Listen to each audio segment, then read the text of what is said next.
தை மாசம்னாலே பொங்கல் தான். பொங்கல் ரொம்ப ஸ்பெஷல். பொங்கல்ல வேற என்ன ஸ்பெஷல்? மண்பானை. மண்பானையில செய்ற பொங்கலும், அந்த பொங்கல் ஃபுல்லாவே பார்த்தீங்கன்னா, மண்பானை, மண் சட்டி, மண்வானல்ல தான் எல்லாமே செய்வாங்க.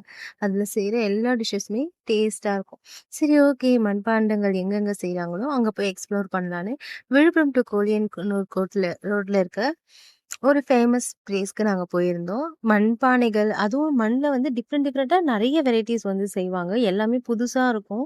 இந்த நவீன காலத்துக்கு ஏத்த மாதிரியும் மண்பாண்டங்கள்ல வந்து பார்த்தீங்கன்னா, வெரைட்டீஸ் வந்து கொண்டு வருவாங்க. ஸோ நாங்க போய் எக்ஸ்ப்ளோர் பண்ணலான்னு போயிருந்தோம். பார்க்கவே அவ்ளோ சூப்பரா இருந்துச்சு. அவங்க பண்றதே வந்து ஒரு தெரப்பி மாதிரி தான் எனக்கு ஃபீல் ஆச்சு. ஏன்னா நம்ம கவனம் ஒரு சேராம விடும்போது விட்டு அந்த சக்கரத்த சுழண்டு அது நம்ம கையால ஒரு வடிவத்துக்கு கொண்டு வரும்போது தான், அது நம்ம மனசுல நெனைக்கிற ஒரு வடிவமா உருப்பெறுது. பார்க்கவே ரொம்ப ஹேப்பியா இருந்துச்சு. ரொம்ப மனசுக்கு அது நிம்மதியாவும்